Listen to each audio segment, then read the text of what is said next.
اسی لیے ہمیشہ ایک بات یاد رکھیں کہ ہم سے ہونے والی غلطیوں کا تعلق کس بات سے ہے.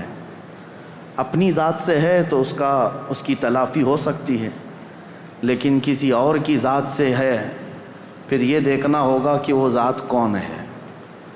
میں یہ بات اس لیے عرض کر رہا ہوں کہ کربلا کے واقعات کے بعد صدیاں گزر گئیں، لیکن اس ظالم حکومت یزید کی حکومت پر اب تک لعنت کی جا رہی ہے اور قیامت تک یہ چلتا رہے گا. حالانکہ اگر تاریخ دیکھی جائے تو بہت مختصر سی حکومت کرنے والا ہے شخص، یعنی صرف اس کو 3 سال ملے ہیں. حضرت امیر معاویہ کے انتقال کے بعد تخت پر بیٹھا اور 3 سال تک حکومت کیا، اس کے بعد بہت سخت بیماری کے عالم میں مر گیا. تو یزید کا دور حکومت صرف 3 سال ہے، لیکن ان 3 سالوں کے اندر جو سب سے ہولناک حادثہ پیش آیا ہے وہ کربلا کا ہے. اور دوسری بات یہ ہے کہ یزید کربلا میں حاضر بھی نہیں تھا، کربلا میں گیا نہیں ہے، لیکن سارا الزام اس کے سر پر ہے. اس کی وجہ یہ ہے کہ اس کی منشا سے ہوا تھا، اس کے حکم پر ہوا تھا. اب اس بات کا اندازہ کیجئے کہ ہم سے ہونے والی کوئی بھی غلطی اگر کسی ایسی ذات سے ہے جو اللہ کا محبوب ہے تو پھر یہ غلطی بھلائی نہیں جاتی، قیامت تک یاد رکھی جاتی ہے. اللہ والوں کے ساتھ اگر تمہاری کوئی زیادتی ہو گئی تو یہ بھلایا نہیں جائے گا، ہمیشہ تم ملعون کہلائے جاؤ گے. اس بات کا ہمیشہ لحاظ رکھا جائے. اللہ کے ولیوں سے جو جنگ لیتا ہے، حدیث قدسی میں ہے میرے آقا صلی اللہ تعالیٰ علیہ وسلم کی زبان سے اللہ کریم خود ارشاد فرماتا ہے، من عادى لی ولیا فقد آذنتہ بالحرب. جس نے میرے کسی ولی سے دشمنی مول لی، رب تعالیٰ فرماتا میں اس کو جنگ کا اعلان کرتا ہوں، میرے ساتھ اسے جنگ کا اعلان کرتا ہوں. تو اللہ سے جنگ کرنے کا کون یہاں پر کس کی جرأت ہے اور کس کی جسارت ہے؟ تو جو اللہ والوں سے جنگ کر لیتا ہے، دشمنی کر لیتا ہے، گویا کہ وہ رب تعالیٰ سے دشمنی کر رہا ہے اور جنگ کر رہا ہے. اس کا خاص خمیازہ دیکھا ہم نے. جن لوگوں نے اہل بیت اطہار کے ساتھ دشمنیاں کی ہیں وہ آج تک اللہ تبارک و تعالیٰ کے غضب کا شکار ہیں، آج تک اس کے غضب کا شکار ہیں. کسی بھی قوم کے اندر پوری دنیا گھوم کر کے آئیں، یزید کی ذریت کو یا اس کے کاموں کو اچھا کہنے والی کوئی بڑی جماعت آپ کو نہیں ملے گی. اکا دکا کوئی ایسا گمراہ شخص ہو، بددین ہو، بدعقیدہ ہو تو اس کی بات الگ، لیکن اتنی 14 صدیوں کے اندر ہزاروں ائمہ اکرام آئے، ہزاروں علماء اعظام آئے، لاکھوں کی تعداد میں صالحین آئے، کسی نے بھی اس کے کاموں کو اچھا کبھی نہیں بتایا. ایک وجہ یہ بھی ہے میرے عزیزو، اس نے زندگی میں کبھی کچھ اچھے کام کیے ہوں گے لیکن اس کا فرق نہیں پڑتا، برائی غالب آ جاتی ہے. اور وہ بھی برائی ایسی کہ رسول اللہ صلی اللہ تعالیٰ علیہ وسلم کے نواسے کا اور ان کے خاندان والوں کا اس طرح سے قتل کر دینا کہ جس کو رہتی دنیا تک یاد کیا جاتا ہے. اب ان کے بعد حالات کیا ہوئے، جیسا کہ میں نے اعلان کیا تھا 10 مجالس محرم میں کہ ما بعد کربلا کیا ہوا تھا، کربلا کے بعد کے حالات کیا ہیں. کربلا کی جنگ ختم ہوتی ہے حضرت امام حسین کی شہادت پر. جب آپ کا سر مبارک الگ کر دیا گیا تو یہ جنگ ختم ہو گئی. جشن منایا یزیدیوں نے، تقریباً 22,000 کا جو لشکر تھا اس میں کئی مرے بھی تھے، لیکن جلد بازی میں سارے جتنے بھی شہداء تھے سب کو ادھر ادھر بکھیر دیا گیا، لیکن چند سروں کو انہوں نے جمع کیا. خاص طور پر مولا امام حسین رضی اللہ تعالیٰ عنہ کا سر، کیونکہ دلیل کے طور پر انہیں یہ لے کر کے جانا تھا یزید کے دربار میں کہ دکھایا جائے کہ ہماری جنگ بھی ہوئی اور ہم نے کاٹ بھی دیا ہے، ختم کر دیا ہے. کبھی کبھار انسان حیوانیت کا شکار ہو جاتا ہے اور اتنا گرتا ہے کہ جانور بھی ایسا نہیں کرتے.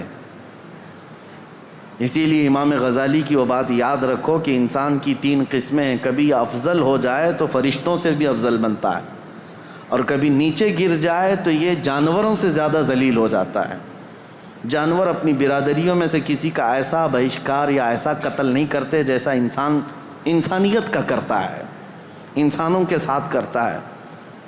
تو بہرحال جس نبی کا کلمہ پڑھتی تھی یہ جماعت، اس نبی کے اس نواسے کو جس کو رسول اللہ بے حد محبت کرتے تھے اور جس کے متعلق یہ فرمایا تھا کہ یہ جنتی جوانوں کا سردار ہے، اس کو کاٹ کر کے لے جا رہے ہیں، سر بھی لے کر کے جا رہے ہیں ساتھ میں۔ اور جب کربلا سے نکل کر کے یہ سب سے پہلے آئے تھے کوفہ کی سرزمین، یہیں تو امام حسین کو بلایا گیا تھا کہ آپ آ جائیے، یہاں سے آپ کو امیر المومنین منتخب کیا جائے گا۔ اسی کوفہ میں امام حسین کا سر لایا گیا تھا۔ کوفہ والوں پر اہل بیت اطہار کی طرف سے ایک غضب بھی ہے، اور آج دنیا میں دھوکے کے نام سے اگر کوئی چیز جانی جاتی ہے تو کوفہ، کسی کو اگر کہہ دیا جائے کہ کوفی ہے تو ایک محاورہ ہے، مثل بن گئی ہے کہ دھوکہ دینے والے کو کہتے ہیں، کیونکہ وہ دھوکے میں مشہور ہو گئے ہیں، بہت مشہور ہو گئے۔ تو کوفہ میں جب سر لایا گیا تو لوگوں کا ایک تانتا بند گیا دیکھنے کے لیے، اور عبید اللہ بن زیاد جو وہاں کا گورنر تھا اس کے پاس سر رکھا گیا تو اس نے اس کی بے حرمتی بھی کی، کہا حسین اگر تم یہاں نہ آتے تو تمہارے ساتھ یہ نہ ہوتا۔ اس وقت مسجد میں ایک بوڑھے صحابی بیٹھے ہوئے تھے، عبید اللہ بن زیاد امام حسین کو کیا کہہ رہا تھا کہ ختم ہو گیا جھوٹا شخص بھی اور جھوٹے کا بیٹا بھی، نعوذ باللہ۔ یہ سیدنا مولا علی کو بھی گالی تھی اور امام حسین کو بھی گالی تھی۔ صحابی رسول کو برداشت نہ ہوا، 80 سال کی عمر کے تھے، مسجد میں کھڑے ہو گئے، کہا وہ ابن مرجانہ، اس کی ماں کا نام مرجانہ تھا، اس کے باپ سے لوگ جب کسی کو عربی میں گالی دی جاتی تھی تو ماں کا نام لے کر کے کہتے کہ باپ کا پتہ ہی نہیں۔ وہ ابن مرجانہ کہ تو جس کے بارے میں کہہ رہا ہے وہ اس روئے زمین میں سب سے اعلیٰ، اس کا باپ سب سے اعلیٰ اور اس کا نانا سب سے اعلیٰ ہے، جس حسین کے بارے میں تو کہہ رہا ہے۔ اور میں گواہی دیتا ہوں اے کوفہ والو، یہ عبید اللہ بن زیاد کذاب ہے، دجال ہے اور دجال کا بیٹا ہے، کذاب ابن کذاب ہے۔ انہوں نے اپنا حق ادا کیا، بھری محفل میں بھی حق بات کھڑے ہو کر کہہ دینا۔ عبید اللہ بن زیاد نے اس بوڑھے صحابی کو اسی مجلس میں قتل کروا دیا، 80 سال کی عمر کے تھے۔ دیکھیں ہر زمانے میں حق بات کو ایکسیپٹ کرنے والے اور بڑھ چڑھ کر اعلان کرنے والے موجود رہیں گے، بزدل چاہے جتنے بھی بن جائیں، لیکن کوئی نہ کوئی مجلس میں رہے گا، کیونکہ اللہ کا دین ہے اور صبح قیامت تک اللہ حق بولنے والوں کو زندہ رکھے گا۔ پھر اس کے بعد یہ سر امام حسین کا دمشق لایا گیا جو ملک شام کی راجدھانی ہے۔ دمشق میں یزید کا تخت خلافت تھا، وہاں پہلے ہی سے لوگوں میں اعلان ہو گیا تھا کہ کربلا میں جو جنگ ہوئی اس میں لٹا ہوا قافلہ آ رہا ہے، امام حسین کو، ان کے سر کو اور ان کے خاندان کی بیویوں کو اور ان کے بیٹوں کو قیدی بنا کر لایا جا رہا ہے۔ امام زین العابدین امام حسین کے بیٹے جو بیمار تھے کربلا میں، وہ جنگ میں میدان میں نہیں اترے، بیماری کی عالم میں ویسی رہے، اور وہ بھی چل کر کے دمشق پہنچے۔ وہاں پر بتایا گیا ہے دمشق شہر میں تاشے بج رہے تھے، ڈھول بج رہے تھے، باجے بج رہے تھے، امام حسین کا سر آ رہا ہے تو ایک جلوس کی شکل تھی، لوگ اپنی اپنی برآمدوں میں آ کر چھتوں پر کھڑے ہو کر دیکھ رہے تھے کہ یہ جلوس آ رہا ہے۔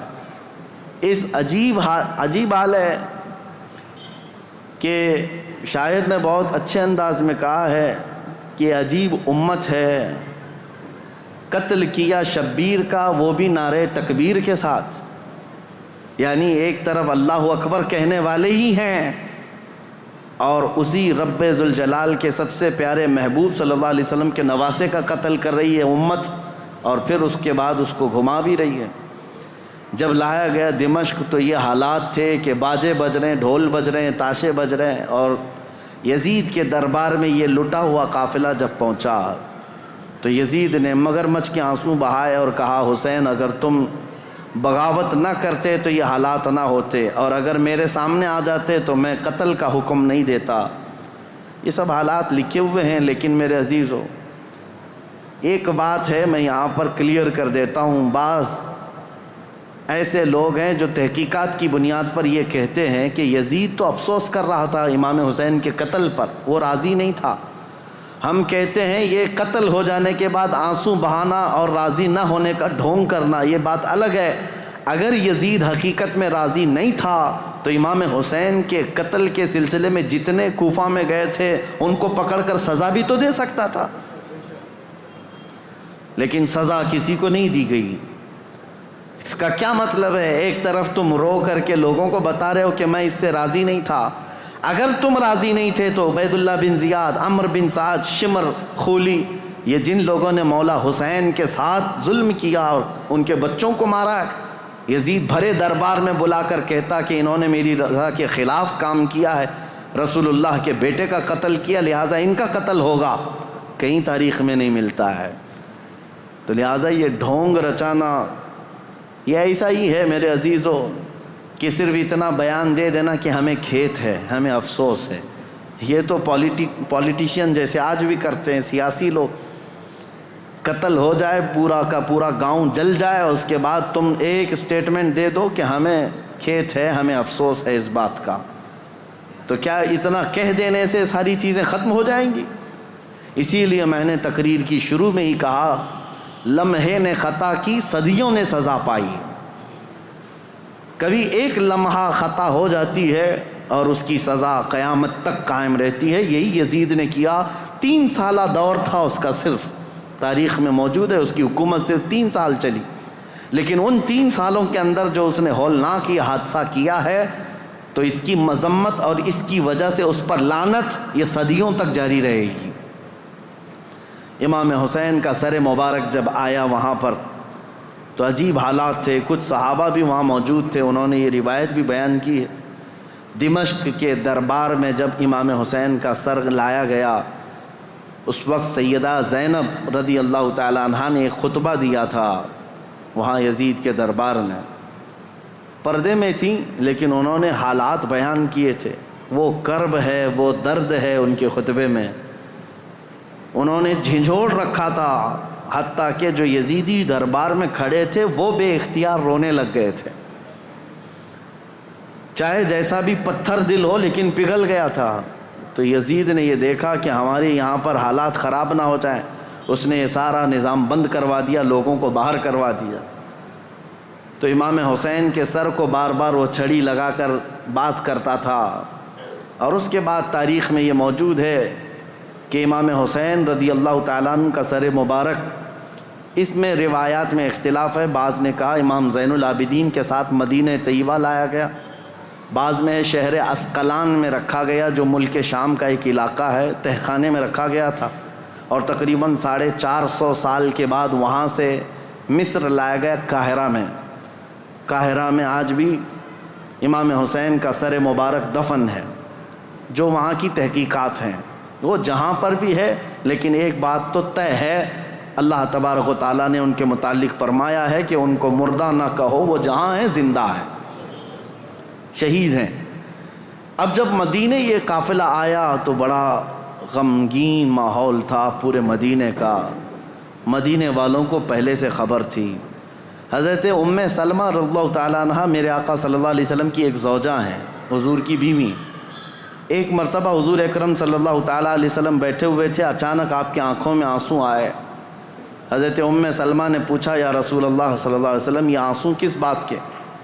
کہا کہ مجھے جبرائیل نے آ کر یہ خبر دی ہے کہ میرے اس لخت جگر فاطمہ کے بیٹے کو میری امت شہید کر دے گی، مار ڈالے گی، مجھے اس بات کا قلق ہے، دکھ ہے۔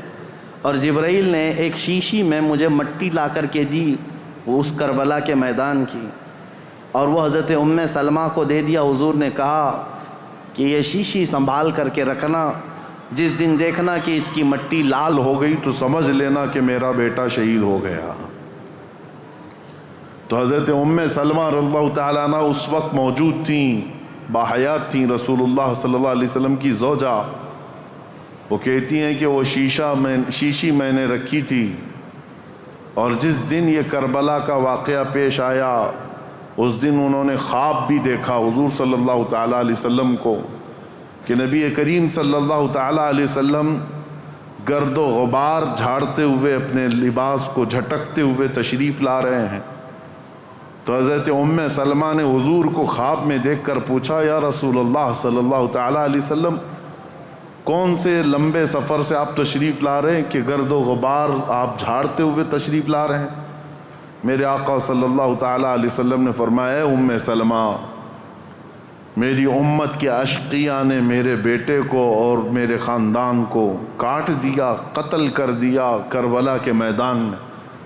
ان کی سب کی لاشیں میں جمع کرتا کرتا سب کو دیکھتا ہوا وہاں سے آ رہا ہوں، کربلا کے میدان سے تھکا ہوا۔ حضرت ام سلمہ کہتی ہیں کہ میں گھبرا گئی، یہ خواب دیکھی تھی رات کو۔ صبح وہ جلدی اٹھتی ہیں، یہ عاشورہ کا دن تھا، وہ فرماتی ہیں کہ میں جلدی سے جا کر اس شیشی کو یاد کرتی ہوں جو میرے آقا صلی اللہ علیہ وسلم نے مجھے زندگی میں دیا تھا، وہ ویسی سنبھالی رکھی ہوئی تھی۔ جا کر دیکھا تو اس شیشی کے اندر مٹی نہیں، پورا خون جمع تھا۔ حضرت ام سلمہ کہتی ہیں میں نے مدینے والوں کو اسی دن اطلاع دے دی کہ اے اہل مدینہ، رسول اللہ کا بیٹا شہید ہو گیا۔ اس وقت کوئی ٹیلی گرام نہیں تھا اور نہ ہی کوئی ایسی تیز خبریں لانے والا انٹرنیٹ یا موبائل یا فون کا سسٹم تھا، مواصلات تو نہیں تھے۔ خبریں جو آتی تھی کوئی قاصد خبر لے کر کے آتا تب پتہ چلتا، وہ بھی خبریں کبھی 8 دن کے بعد 10 دن کے بعد پہنچتی تھی، لیکن مدینے والوں کو اسی دن خبر پہنچ گئی تھی کہ امام حسین کا قتل ہو گیا۔ یہ حضرت ام سلمہ نے خبر دی تھی۔ مدینے والوں نے آ کر کے پوچھا کہ یہ حالات ایسے ہو گئے۔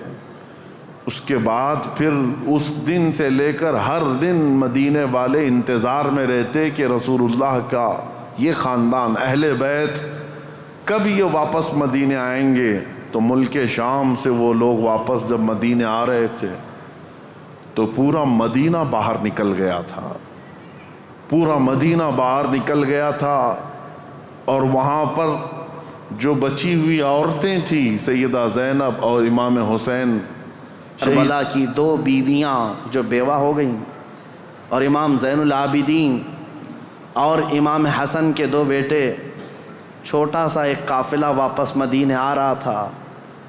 تو مدینے والے کہتے ہیں جیسے ہی وہ قافلہ مدینے کے اندر آیا تو لوگوں کی ایسی چیخیں بلند ہو گئیں، لوگ دیکھتے رہ گئے، کیونکہ رسول اللہ کے گھر کے کچھ افراد مدینے میں ابھی بھی موجود تھے۔ حضرت بی بی سغرا اور امام حسین کی اور ایک بیوی یہاں پر موجود تھی۔ سب انتظار کرتے رہ گئے، اور جیسے ہی یہ لٹا ہوا قافلہ آیا تو مدینے والے کہتے ہیں ایک وہ دن تھا جب رسول پاک صلی اللہ تعالیٰ علیہ وسلم کی وفات ہوئی، اس دن مدینہ سب سے زیادہ رویا تھا، اور دوسرا یہ دن تھا جب امام حسین کا قافلہ، لٹا ہوا قافلہ مدینے میں داخل ہوا تھا تو مدینہ سب سے زیادہ رویا تھا۔ امام زین العابدین بیمار سجاد جیسے ہی مدینے میں داخل ہوئے سیدھے روضہ رسول پر حاضر ہوئے، اپنے اس قافلے کو لے کر روضہ رسول پر حاضر ہوئے۔ لوگ دھاڑے مار مار کر روتے تھے۔ امام زین العابدین کربلا کی پوری داستان رسول اللہ کو سنا رہے تھے، کھڑے ہو کر کہہ رہے تھے یا اللہ کے رسول، نبی محترم، نبی محتشم، آپ کے اس لاڈلے نواسے کو جو آپ کے کندھوں پر بیٹھ کر سواری کرتا تھا، آپ کا وہ لاڈلا نواسا جو آپ سجدے میں جائیں تو پیٹھ پر سوار ہو جاتا تھا، اس لاڈلے نواسے کو اشقیاء کی جماعت نے بغیر پانی دیے، بغیر کھانا دیے ذبح کر دیا۔ یا اللہ کے رسول، ہم نے اپنی آنکھوں سے دیکھا ہے آپ کے اہل بیت اطہار میں سے 6 ماہ کے علی اصغر کو بھی انہوں نے تیروں سے چھلنی کر دیا، آپ کے گھر کے ہر جوان بچے کو گھوڑوں پر سے دوڑا کر کے ان کی لاشوں کی بے حرمتی کر دی۔ جب امام زین العابدین رو رو کر کے یہ بیان کرتے تو مدینہ، جتنے لوگ تھے مدینے کے وہاں موجود، سب چیخیں بلند ہو گئی، کئی لوگ تو وہاں غش کھا کر گر گئے تھے اس غم کی داستان پر۔ اس کے بعد امام زین العابدین جب تک زندہ رہے کبھی ان کو کسی نے ہنستے ہوئے نہیں دیکھا، کبھی مسکراتے ہوئے نہیں دیکھا۔ بعض روایتیں بتاتی ہیں کہ امام زین العابدین رضی اللہ تعالیٰ عنہ کو لوگ ہنسانے کی کوشش کرتے ہیں، کہتے کہ وہ حالات ہو گئے ختم، اب تو آپ معمول کے حالات پر آ جائیں۔ آپ یہی فرماتے کہ جس کے سامنے اس کے گھر کے سارے افراد کو 3 دن کی پیاس اور بھوک کے بعد ٹکڑے ٹکڑے کر دیے گئے ہوں، اور تم اس شخص سے ہنسنے کی امید رکھتے ہو، اس سے مسکرانے کی امید رکھتے ہو۔ امام زین العابدین کو کبھی کسی نے مسکراتے نہیں دیکھا، کبھی وہ کسی قصاب کی دکان کے پاس سے گزرتے تو روتے کھڑے ہو جاتے ہیں۔ قصاب دکانوں پر جیسی امام زین العابدین آتے گوشت پر چادر اڑا دیتے تھے، اور لوگ یہ کہتے کہ وہ کچا گوشت دیکھتے ہیں تو رو پڑتے ہیں کہ میرے گھر کے خاندان کے سارے افراد کا گوشت اسی طرح سے بکھرا ہوا تھا۔ وہ کسی ذبح کرتے ہوئے جانور کو دیکھتے تو رو پڑتے تھے، ان کی آنکھوں سے آنسو نکل آتے، اور یہی کہتے کہ لوگ تو جانوروں کو پانی پلا کر ذبح کرتے ہیں، میرے باپ کو لوگوں نے 3 دن کی پیاس کے بعد ذبح کیا تھا۔ تو ان کے غم کے برابر تو میں سمجھتا ہوں دنیا کا غم ہی نہیں ہے امام زین العابدین کا۔ لیکن میرے عزیزو، قرآن کی یہ آیت بالکل برحق ہے۔ میرا مولا فرماتا ہے وَمَا اللَّهُ بِغَافِلٍ عَمَّا يَعْمَلُ الظَّالِمُونَ، اللہ ظالموں کے کام سے غافل نہیں ہے، بے خبر نہیں ہے، ہر ظالم اپنے انجام کو پہنچے گا ضرور۔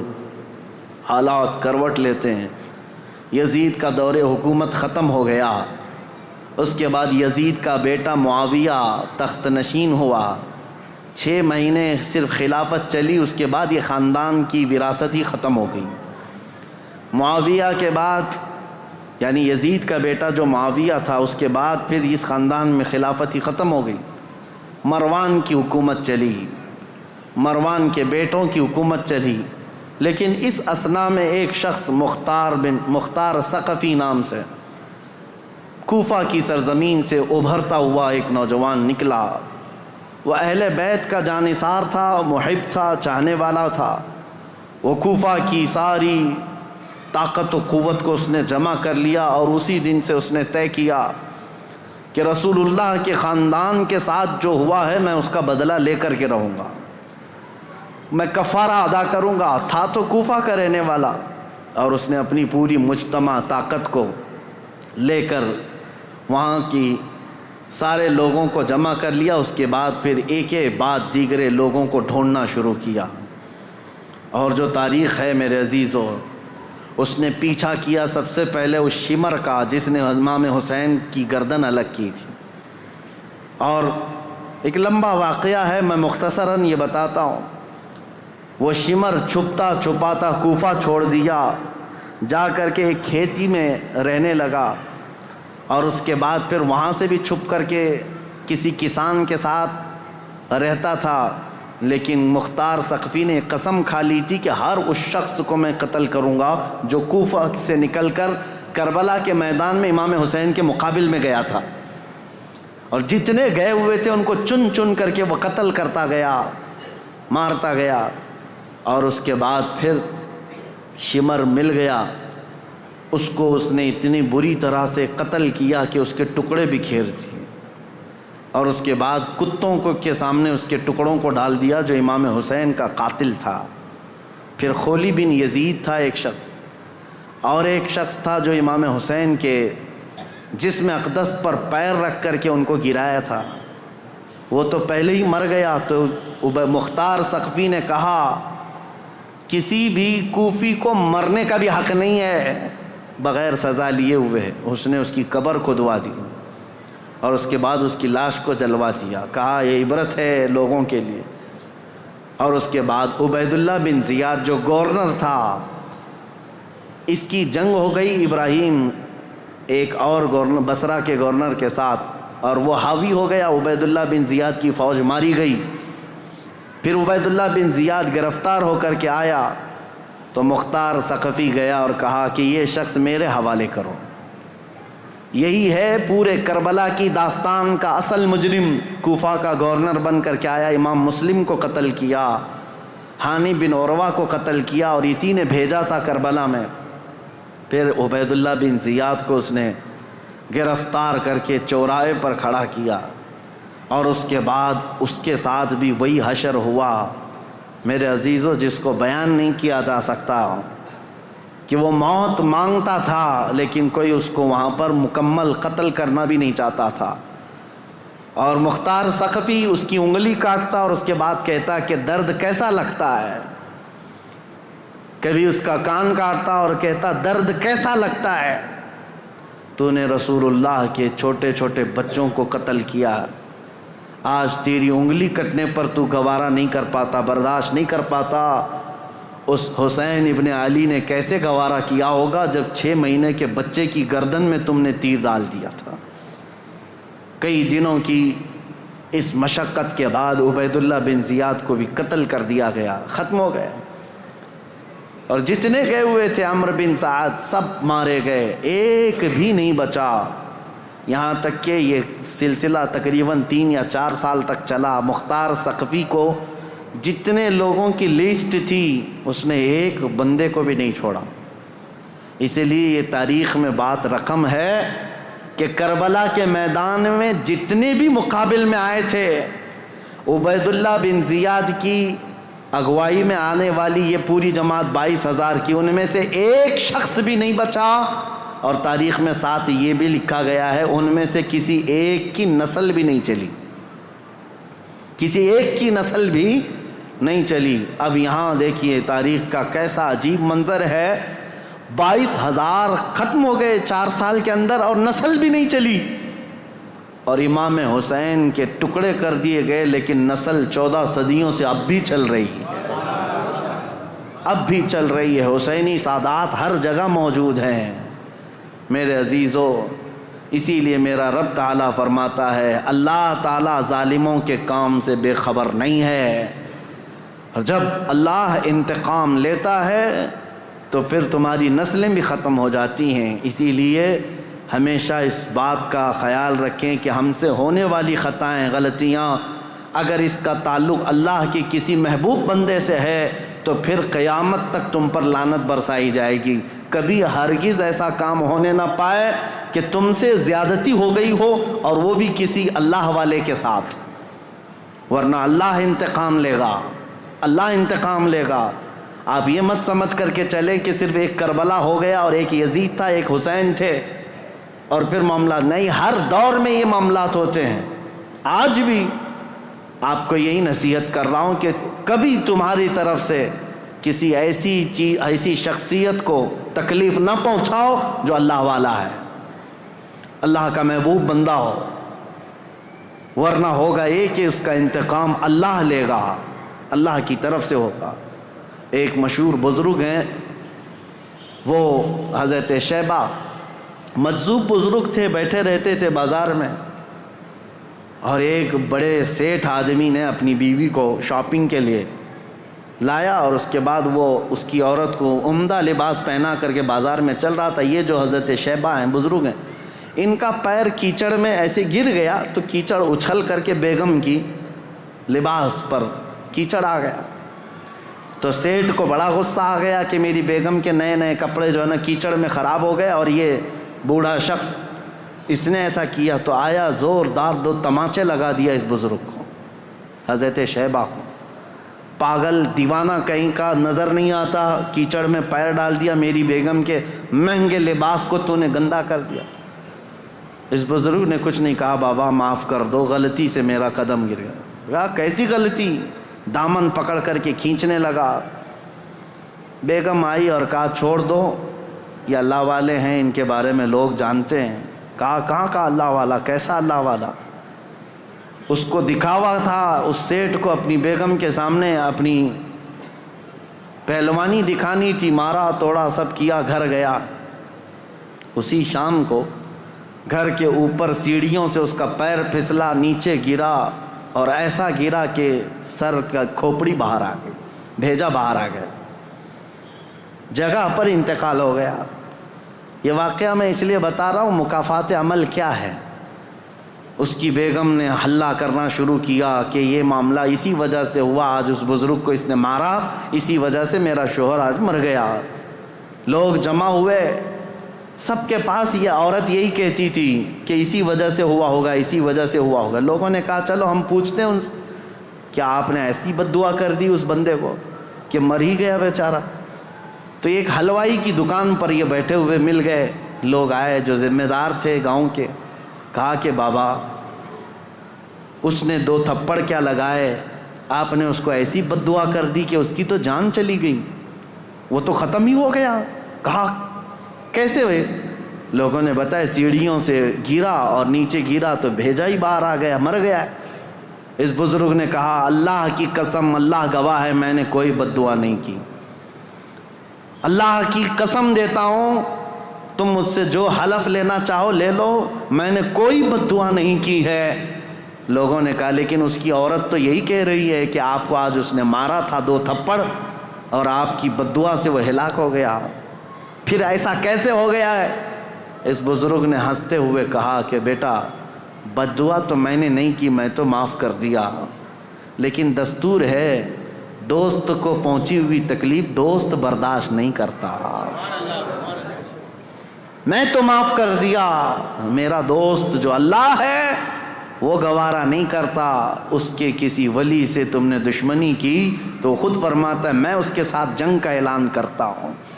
اسی لیے ہمیشہ اس بات کا لحاظ رکھیں میرے عزیزو، ہمارے کسی عمل سے اللہ والوں کو تکلیف نہ ہو۔ دیکھو رسول اللہ کے اہل بیت یہ اللہ والے تھے، امام حسین، تکلیف پہنچی تو آج تک وہ یزیدی ذلیل ہیں اور لعنت کے پھٹکار ان پر برس رہے ہیں اور صبح قیامت تک ہوتے رہیں گے انشاءاللہ۔